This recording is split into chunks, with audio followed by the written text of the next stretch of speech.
Timóteo, capítulo 3, eu quero fazer a leitura do verso 14 até o verso 16. 1 Timóteo 3, de 14 a 16.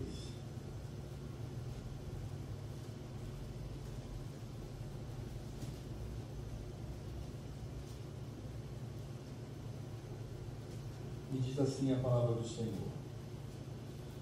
Escrevo-te estas coisas esperando ir ver-te em breve, para que, se eu tardar, fique ciente de como se deve proceder na casa de Deus, que é a igreja do Deus vivo, coluna e baluarte da verdade. Evidentemente grande é o mistério da piedade. Aquele que foi manifestado na carne foi justificado em espírito, contemplado por anjos, pregado entre os gentios, crido no mundo, recebido na glória. Olhemos mais uma vez. Senhor Deus e Pai, que responsabilidade. Responsabilidade esta de trazer a Tua palavra. Tu sabes, ó Deus, a minha fraqueza, da minha debilidade. Eu sou nada diante da Tua magnitude. Mas o Senhor colocou sobre os meus ombros, ó Deus, a responsabilidade de trazer e pregar a Tua palavra. Ó Senhor, por isso clamo pela Tua misericórdia, para que o Teu Espírito Santo venha conduzir tudo aquilo que eu disser, para que haja fidelidade à lei do Senhor. E que o mesmo Espírito Santo que na Tua igreja habita venha também abrir a mente e o coração dos meus irmãos para a compreensão desta palavra. E, ó Senhor, que saiamos daqui desafiados a viver como igreja conforme a Tua vontade. É o que nós te pedimos em nome de Jesus. Amém. Ontem nós tivemos a oportunidade de falar sobre a igreja do Senhor pela perspectiva individual. Nós falamos da grande necessidade que temos de amar a Jesus, a Cristo, acima de todas as coisas, e depois vimos também que a igreja ela precisa ter maturidade para reconhecer os frutos daqueles que são de fato transformados pelo Senhor, sabendo que também devemos sondar o nosso coração diante do Pai. Hoje eu quero falar um pouco mais, de forma mais abrangente, do que diz respeito à igreja do Senhor Jesus. E nessa manhã, meditando sobre esse texto, nós vamos verificar que o apóstolo Paulo, ele está em todo o seu contexto falando sobre a necessidade da igreja local. Os irmãos conhecem muito bem essa epístola e sabem que o apóstolo Paulo, ele antecede esses textos que nós lemos, falando sobre as qualificações do pastor, do presbítero, daquele que deve assumir a liderança da igreja. Por isso, na mente de Paulo, quando ele está escrevendo aqui, a mente de Paulo está tomada pela visão da igreja, ou seja, de que maneira nós devemos olhar para esta igreja, ou como nós poderíamos afirmar, a natureza desta igreja, o porquê da sua existência. E é claro que nesse sentido fica fácil, porque o local onde os pastores, presbíteros servem é a igreja. Por isso eu não tenho nenhuma dúvida quanto a esse aspecto. Por isso Paulo, quando ele fala, antecipando essa frase, esse texto que nós lemos, falando sobre o ministério da palavra, sobre os presbíteros e pastores, ele está falando sobre a natureza deste ministério, o ministério pastoral, que é determinado pela natureza da igreja. Ou seja, como esses líderes deveriam se comportar diante do povo do Senhor. Mas nesse sentido, nós vamos encontrar o apóstolo Paulo nos textos que nós lemos, ou seja, a partir dos versos que lemos, a partir do verso 14, o apóstolo Paulo ele traz uma recomendação a Timóteo, e nesta recomendação, o apóstolo Paulo ratifica a natureza desta igreja, ou seja, o que somos como igreja nesse mundo. E meus irmãos, nós precisamos, eu diria que resgatar essa verdade para o nosso coração, porque a situação é muito difícil hoje, naquele meio que nós denominamos como meio evangélico. É muito difícil. No que diz respeito à função da igreja, obviamente, atrelado à palavra do Senhor, atrelado à pregação do Evangelho, atrelado à pregação que o Senhor Deus concede a nós. E quando nós olhamos para esses versos, do verso 14 ao verso 16, e vejam que o apóstolo Paulo, ele diz assim: escrevo-te estas coisas, esperando e ver-te em breve. Ou seja, Paulo diz a Timóteo: eu coloquei as qualificações do presbítero, do pastor, estou escrevendo isso porque eu espero me encontrar com você.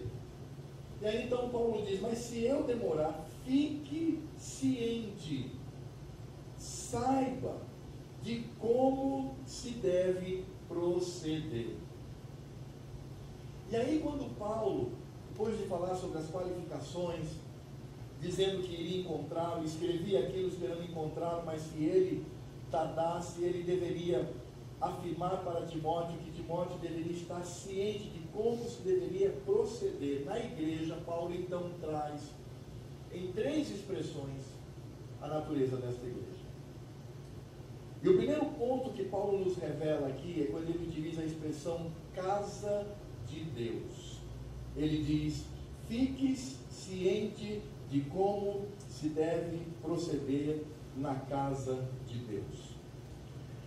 Olhando para esse texto, talvez de imediato nós poderíamos lembrar aquilo que Pedro fala na sua primeira carta, no capítulo 2, onde Pedro ele menciona que nós somos pedras vivas. Ele diz que nós somos como tijolos colocados nesta casa edificada pelo Senhor.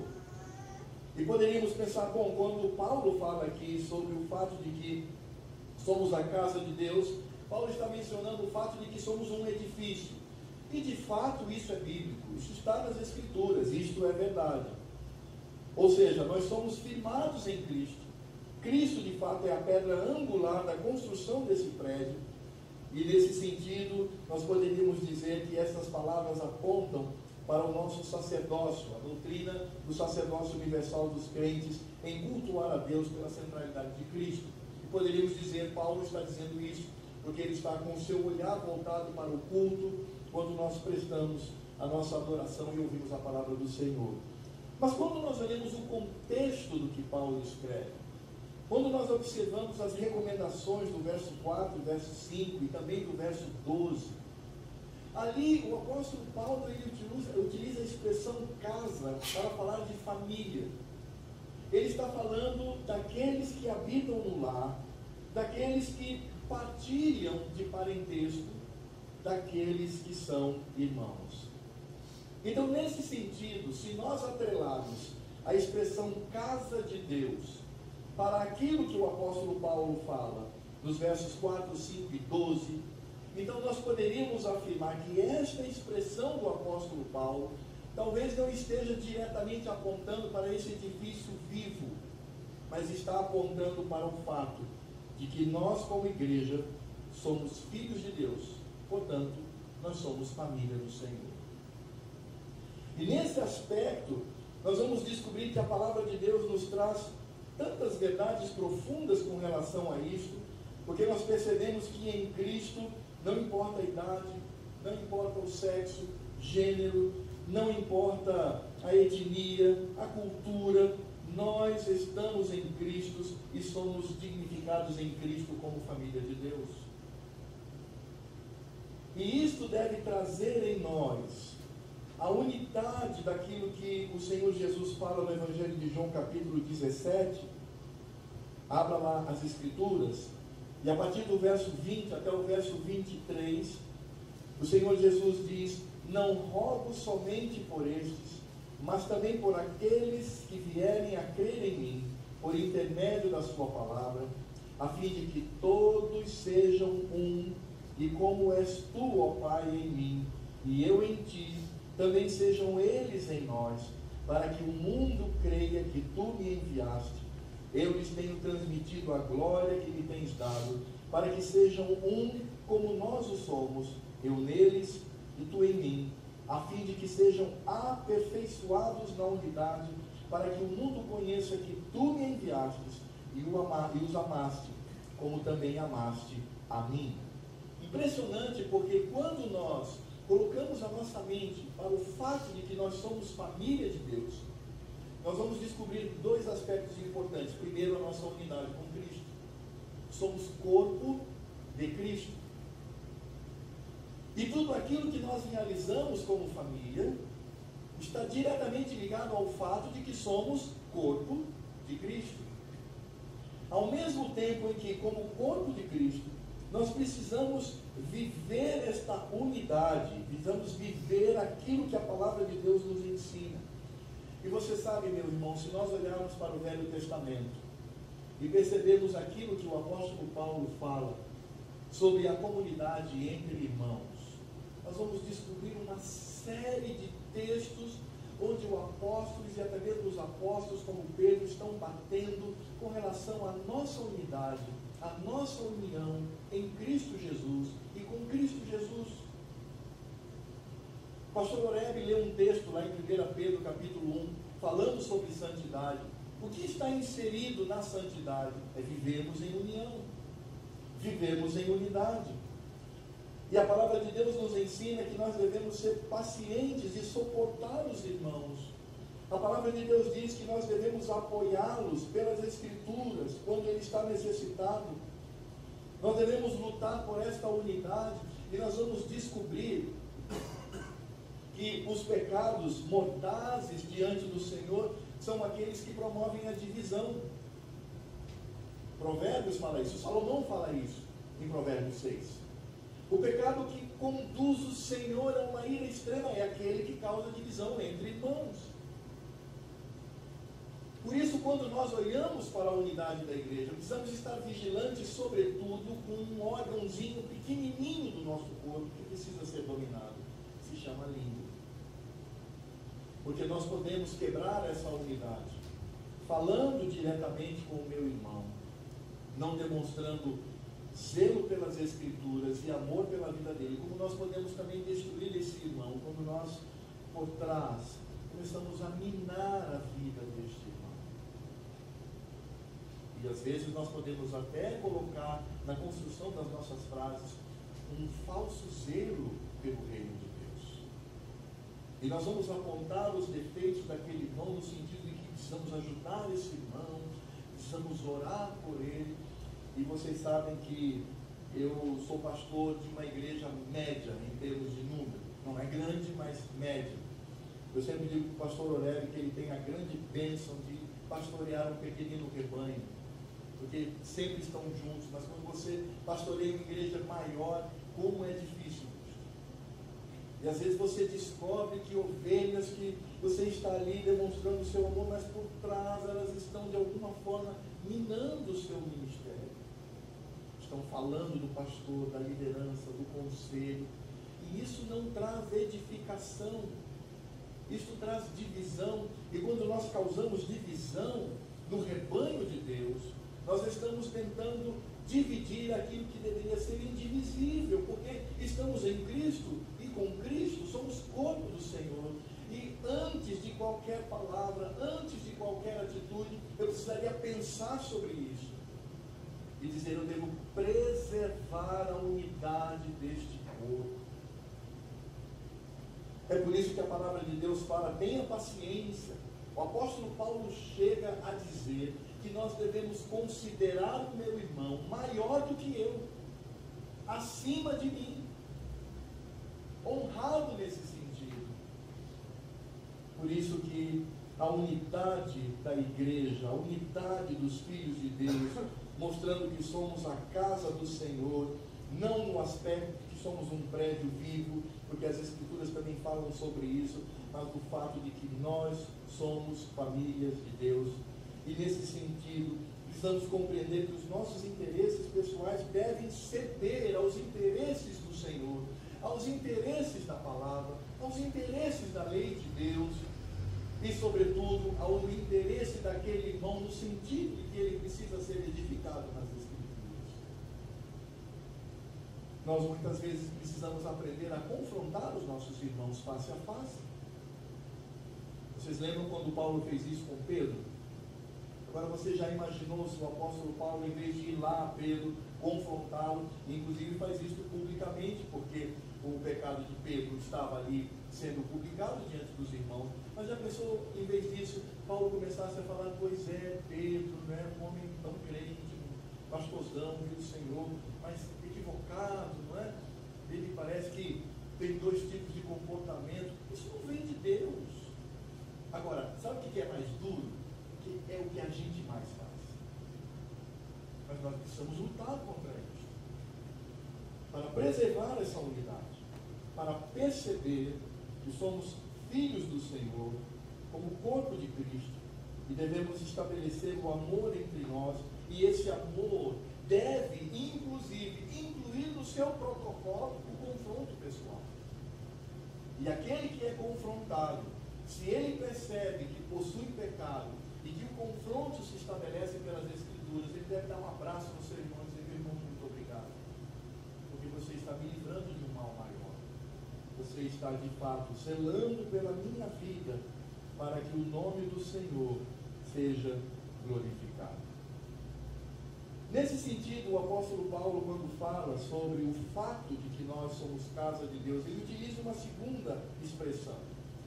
Ele diz, para que se eu tardar, verso 15, fique ciente de como se deve proceder na casa de Deus, e ele aí faz uma afirmação tão profunda.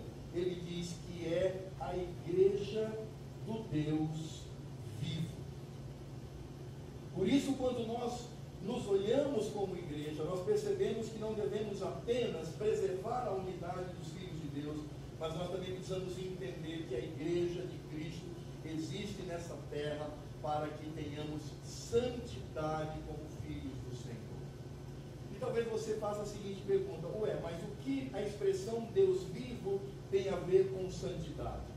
Irmãos, quando nós vamos para o Velho Testamento, nós vamos descobrir que os profetas, os escritores do Velho Testamento, quando eles queriam confrontar o Senhor com os ídolos, confrontar o Senhor com os deuses falsos, confrontar o Senhor com todo aquele panteão mentiroso em que as pessoas se dobravam diante de ídolos, os escritores do Velho Testamento diziam que, em contraste com os ídolos, temos um Deus que é vivo. Deus é o Deus que vive. Aliás, ele mesmo disse isso de si, quando Moisés perguntou, quando perguntarem que Deus enviou, que direi? O Senhor Deus disse, eu sou o que sou. Eu sou aquele que vive, aquele que é realidade. E aí, nesse sentido, nós vamos encontrar no Velho Testamento textos como, por exemplo, Josué 3, capítulo 3, verso 10, quando ali encontramos a expressão, disse mais Josué, nisto conhecereis que o Deus vivo está no meio de vós, e que de todo lançará de diante de vós os cananeus, os heteus, os heveus, os ferezeus, os gigazeus, os amorreus e os jebuseus. Em Deuteronômio 6,15 diz, porque o Senhor teu Deus é Deus zeloso no meio de ti, para que a ira do Senhor teu Deus não se acenda contra ti e te destrua de sobre a face da terra. Portanto, quando nós olhamos essa expressão do Deus vivo que está conosco, porque nós vamos encontrar nesse sentido o âmago dessa aliança. Em Levítico 26,12 diz, andarei entre vós e serei o vosso Deus, e vós sereis o meu povo. Nós vamos descobrir que a expressão Deus vivo é o centro, é o âmago dessa aliança estabelecida entre ele e o seu povo, a sua igreja. Portanto, quando nós olhamos para as práticas do Velho Testamento, sobretudo no cumprimento da lei, é porque eles tinham a noção de que um Deus vivo estava entre eles. Vocês perceberam hoje que percebem todo o cuidado pastoral e o zelo pastoral do pastor Aurélio em conduzir este culto, nos dar a oportunidade de confissão de pecado. Você sabe por que isso acontece? Claro que sabe, o pastor explicou hoje. Não é o cumprimento de uma liturgia, é porque o Senhor Deus não suporta ajuntamento solene de iniquidade, e nós não podemos nos apresentar, porque conforme a liturgia o Senhor Deus é apresentado como aquele que está presente, e nós precisamos, nesse sentido, confessar o nosso pecado pela presença do Senhor. No Velho Testamento, dentre as leis que foram sancionadas ao uma parece-nos que foi apresentada apenas como um cuidado higiênico. A palavra do Senhor dizia que os habitantes ali do deserto, quando eles iriam expelir os seus dejetos, eles deveriam ter todo o cuidado de cavar um buraco e depois tapar os dejetos. E muitos comentaristas dizem: olha, vocês percebem, o Senhor Deus está aqui cuidando do seu povo para que não houvesse a transmissão de doenças como cólera, diarreia e outros mais. Claro que isso pode estar em pauta, mas o âmago dessa lei não diz respeito ao cuidado com a saúde do povo. Essa lei foi sancionada porque Deus está no meio de nós. E o Senhor Deus não pode contemplar imundícia, seja de que ordem for. Porque se para nós dejeto humano é imundícia e torna aquele local um local inabitável, quanto mais o nosso Deus. Por isso as regras com relação aos dejetos humanos não tinham apenas este caráter da saúde, mas antes disto, apontando para a santidade de Cristo, traz a ideia de que o Deus vivo está entre nós. Por isso, não somente esta prática, mas todas as práticas apontavam para a santidade do Senhor. É o Deus vivo que habita entre nós. E meus irmãos, quando nós falamos sobre o fato de que a igreja é a igreja do Deus vivo, nós estamos falando que a igreja é formada por homens e mulheres piedosos, santos diante da sua presença. Por isso que o ponto áureo do povo de Deus, o ponto áureo da igreja é o culto.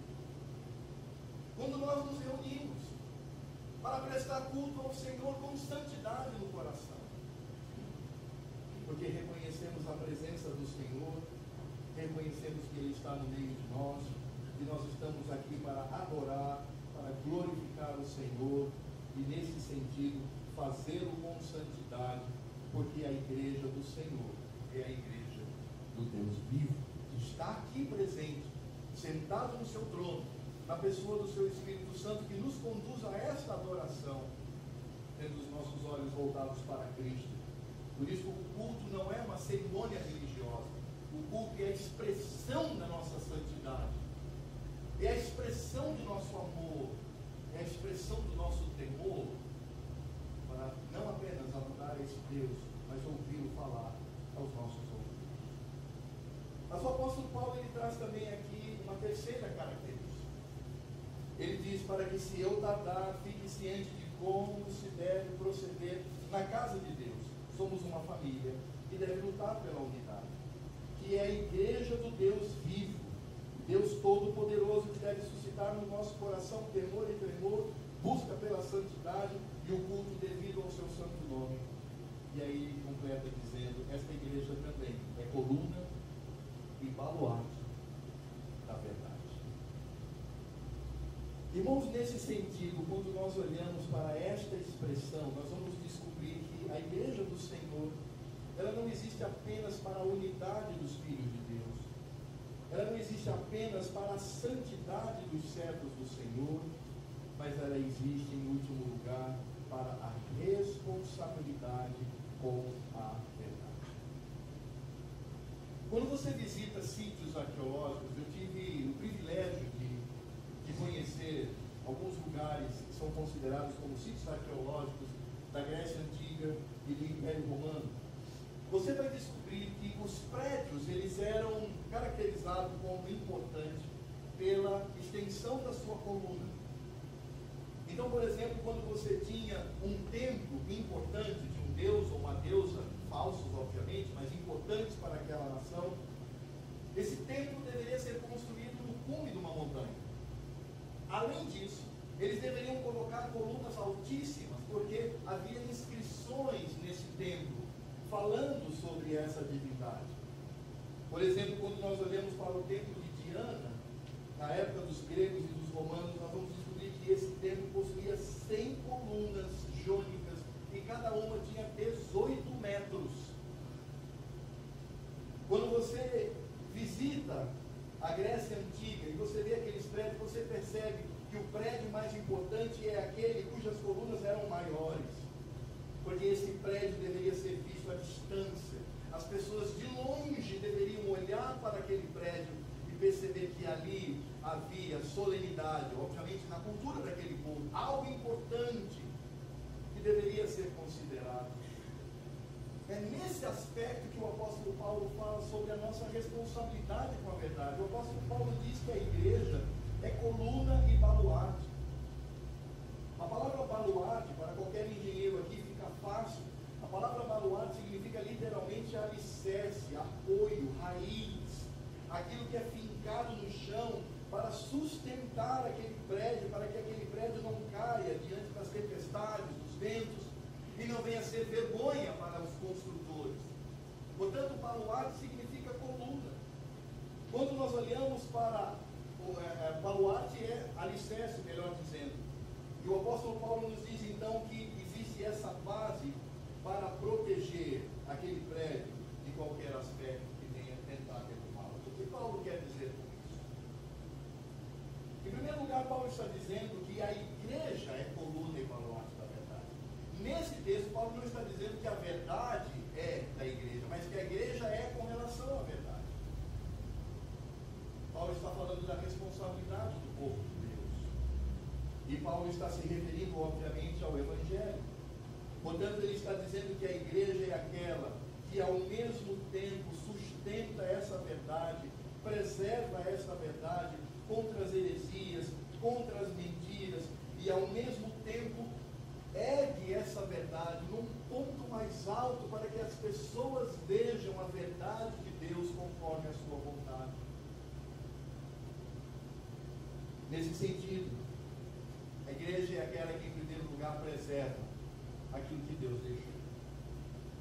E, meus irmãos, como nós sentimos falta disso em tantas igrejas que se dizem cristãs e evangélicas. Elas não querem mais preservar essa verdade, porque dizem que essa verdade ela é ultrapassada. Elas dizem que hoje nós precisamos olhar para essas verdades pela perspectiva da psicologia, ou pela perspectiva da sociologia, ou pela perspectiva da pedagogia, ou pela perspectiva de qualquer outro conhecimento 100% humano, falho, que sequer chega aos pés da revelação do Senhor. Quando o apóstolo Paulo diz que nós devemos preservar, ou seja, eu gosto da palavra radical, porque baluarte é alicerce, é raiz. Nós temos que ser extremamente radicais. Vocês não imaginam, eu falo isso com sinceridade, vocês não imaginam como eu me sinto lisonjeado quando alguém toca no meu ombro e diz: rapaz, eu acho você muito radical. Eu olho para ele e digo: amém. Assim seja, porque é assim que eu quero agir com relação à palavra do Senhor. Mas o apóstolo Paulo diz que nós não devemos apenas guardar essa verdade para nós, mas nós devemos proclamar essa verdade, devemos falar essa verdade, não apenas no sentido de pregar o Evangelho ao ímpio, mas também de trazer as verdades do Senhor para que todos vejam como se fôssemos grandes colunas sustentando essa verdade. Para que todos vejam e saibam da existência fiel da lei do Senhor. Por isso a igreja presbiteriana de Ponta da Areia está aqui nesse lugar. Vai se mudar daqui a um tempo para a outra rua ali. Mas vocês estão aqui, não só nesse bairro, não só nessa cidade, principalmente nesse estado, no Brasil. Esta igreja está para mostrar a preservação da verdade de Deus, mantendo a cura e proclamando essa verdade por meio da pregação da palavra de Deus. Nós, como igreja, temos esta responsabilidade.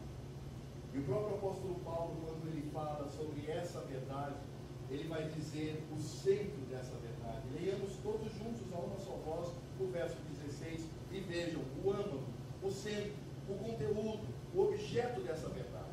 Verso 16, por favor. Evidentemente, grande é o mistério da piedade. Aquele que foi manifestado na carne, foi justificado em espírito, contemplado por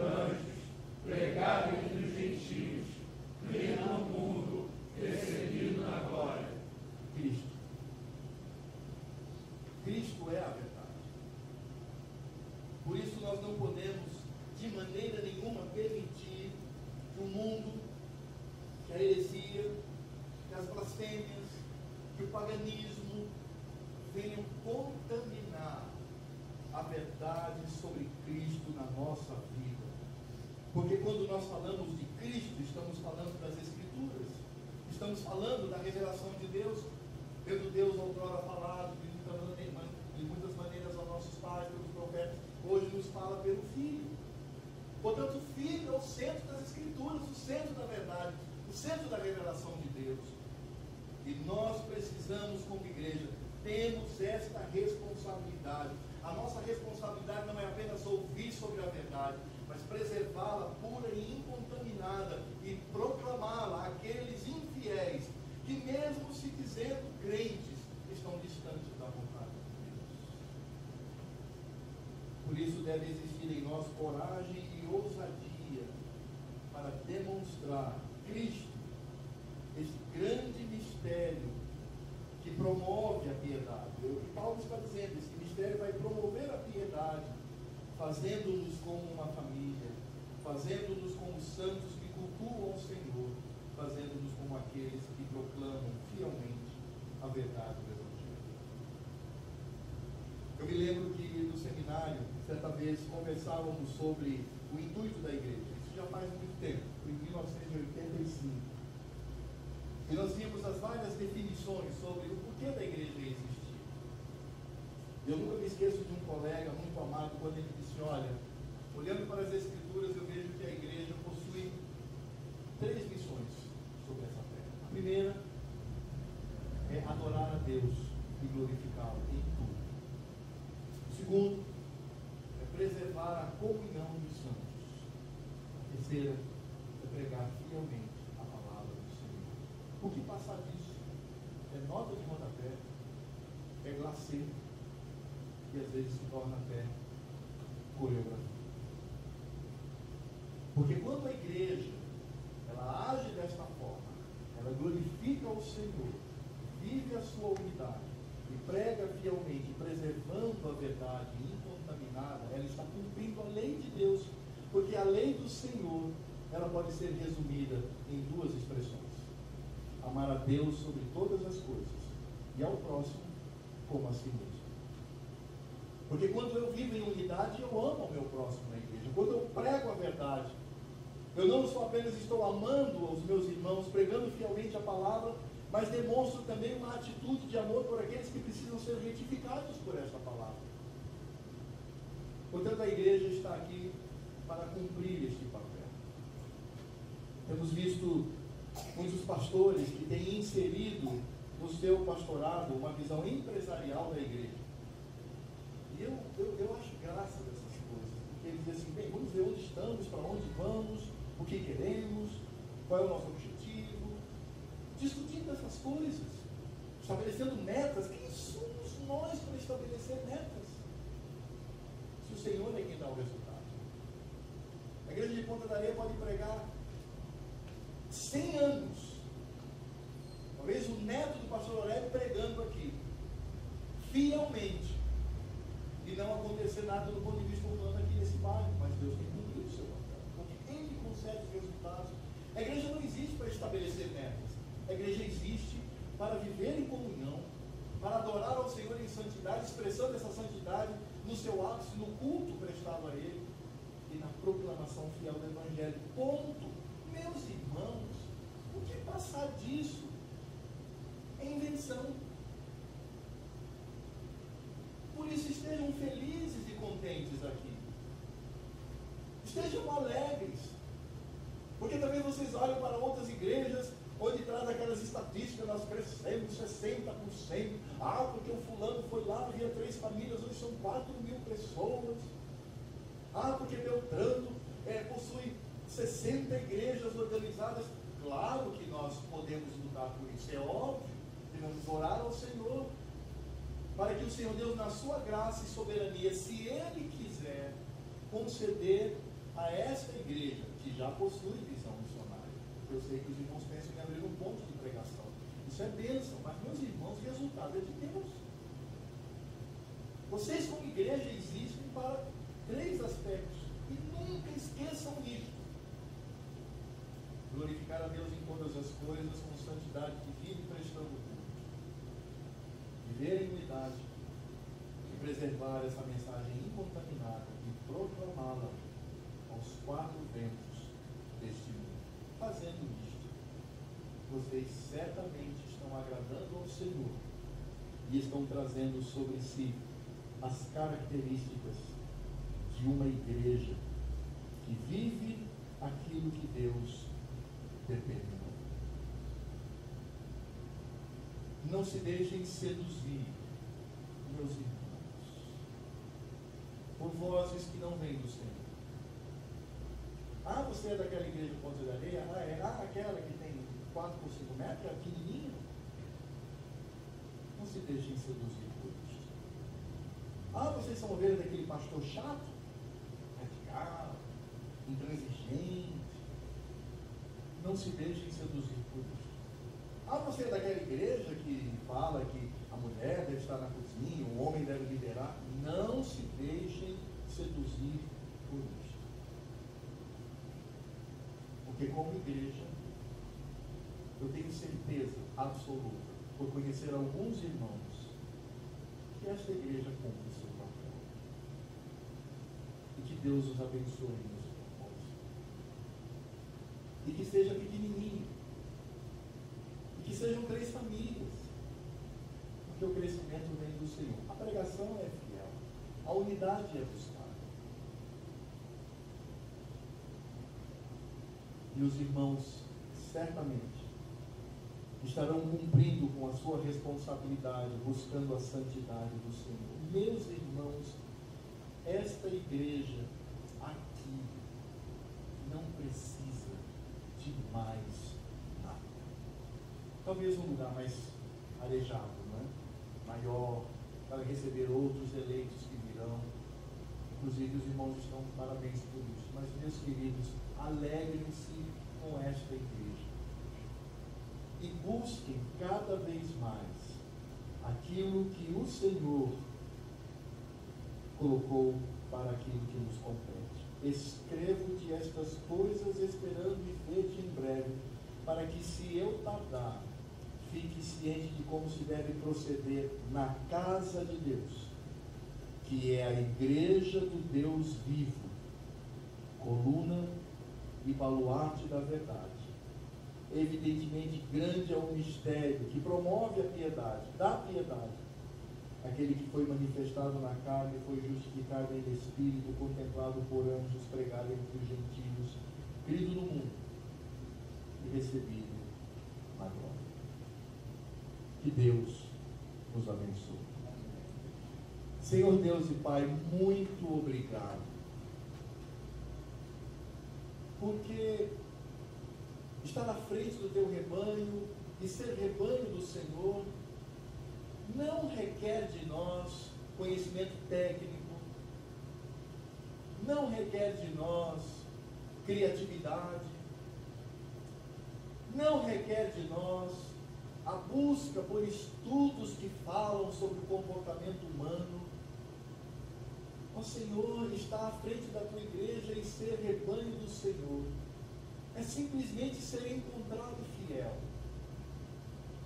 O Senhor tem estabelecido esses princípios que podem ser cumpridos desde um grupo que se reúne no seio da USP ou da Universidade Federal do Rio de Janeiro, formado por crentes fiéis, até aquela tribo mais oculta, mais isolada do mundo.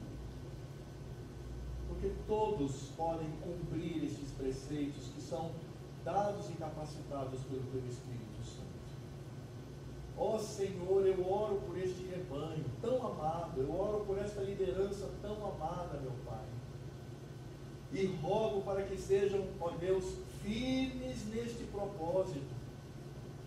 E que nenhum irmão, nenhuma irmã, queridos e amados, honrados, não se deixem seduzir por vozes que vêm do mundo, vêm do diabo, vêm da própria carne, vêm do orgulho humano,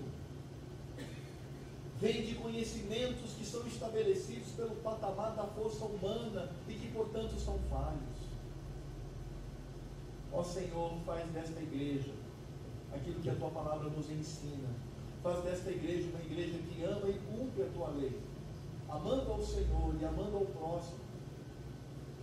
Porque nós sabemos que, como crentes, devemos buscar o teu reino e a tua justiça.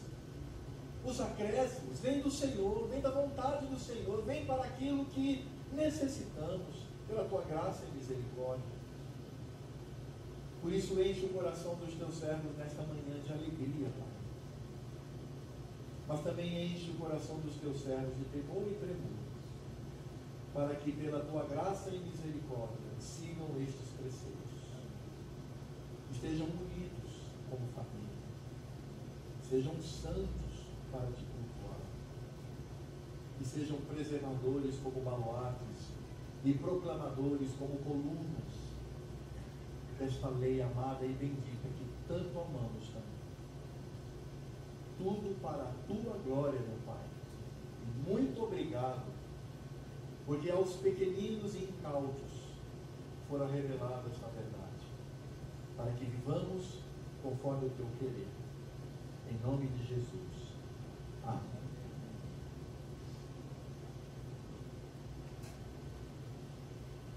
E que a graça do Senhor Jesus, aquele que veio a este mundo para morrer especificamente no lugar dos eleitos, e que se assenhorou desta igreja, tendo o seu nome acima de todos os nomes, que o amor de Deus Pai demonstrado neste ato da cruz do Calvário, e nas promessas que se cumprirão na nossa vida no futuro, e que o Espírito Santo, eternamente enviado pelo Senhor, concedido pelo Senhor, esteja agora em nós, para nos conduzir seguros para aquilo que devemos fazer e pensar diante do Senhor, que é santo e justo. Portanto, nós rogamos para que estas bênçãos estejam sobre a minha vida pequenina, sobre a vida dos meus colegas pequeninos que formam este conselho, sobre a vida deste pequenino rebanho que se reúne aqui, e sobre a vida do pequenino rebanho do Senhor espalhado por esta terra, que hoje, no dia do Senhor, estão cultuando a Cristo em todos os lugares deste mundo, juntamente conosco, agora e para sempre. Amém.